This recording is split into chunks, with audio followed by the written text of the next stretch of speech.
বাদল দেবনাথ আমি সর্বপ্রথমে বলি আজকে 26শে জানুয়ারি আপনি জিবি আপনি ডিসকর্ড আনসার দেখেছিলেন? হ্যাঁ, কি বলছো? ভালো লাগতো? ভালো লাগতো না? মিঠুন চক্রবর্তীর প্রচুর অভিনয় দেখেছি, বহু বই দেখেছি। তো যাই হোক, ওটা কথা না, কথা হচ্ছে 26শে জানুয়ারি 75তম অজানা দিবস। আপনাদের সকলকে এবং বাংলার মানুষ, দেশের মানুষকে শুভেচ্ছা এবং শ্রদ্ধার সঙ্গে প্রণাম জানাই।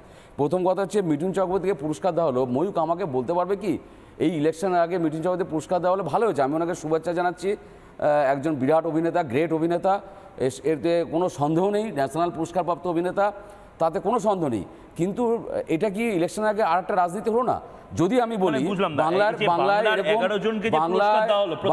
বাংলায় অনেক বড় বড় অভিনেতা আছে, তাদেরকে সেন্ট্রাল গভর্নমেন্ট মনে করে না কেন? দুই, আমরা এই তো সবাই বলো আমার বেলা ডিস্টার্ব করো, এইটা ভালো লাগে না, কেন এরকম করো? আমি তো আপনাকেও পুরস্কার দিতাম, আমার পুরস্কারের জন্য আপনাকেও হয়তো সিলেক্ট করতে, আমি যদি সিলেকশন কমিটিতে থাকতাম। সাধারণ মানুষের আশীর্বাদ প্রচুর পাই, আর ভোলেনাথ মা পার্বতীর আশীর্বাদ পাই, এটাই আমার বিরাট ব্যাপার। দুই হচ্ছে, একটা ভদ্রলোক হোপে টেক্সিস, মনে আছে সুভাষ চক্রবর্তীর কথা? সিপিএম করতেন, তিনি নিজে বলতেন নকশাল করতেন, তৃণমূল করতেন, ইনি বললেন রাজ্যসভার সদস্য। ঠিক ঠিক বলেছেন।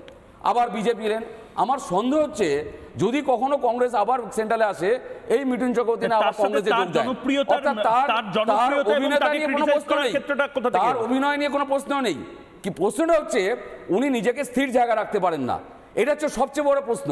এবং ওনার যে বাল্যখিল্য জায়গা, মাঝে মাঝে আমি বিভিন্ন বাল্যখিল্য, কোনো সিরিয়াসনেস নেই। কিন্তু আজকে বিজেপি করেন বলে উনি পদ্মভূষণ পুরস্কার পেয়েছেন। আমি এটা নিয়ে প্রশ্ন করছি না, অভিনয় নিয়ে কোনো প্রশ্ন হবে না। প্রশ্ন হচ্ছে এটা, এই কারণে কি রাজনীতি হলো? আর এই যে লোকটা কখন কখন কোথায় কি বলছে, কখন মিঠুন দিদির সঙ্গে দেখা করবেন, তৃণমূল করবেন, আবার যদি কোনো একটা কিছু পান, আবার ওই মিঠুন চক্রবর্তী আবার কালীঘাটে দিদির বাড়িতে চলে আসবে। এনার ক্যারেক্টার আমি খারাপ এইসব কথা বলবো না, ভদ্রলোক সম্পর্কে, বয়স্ক মানুষ অনেক হয়েছে।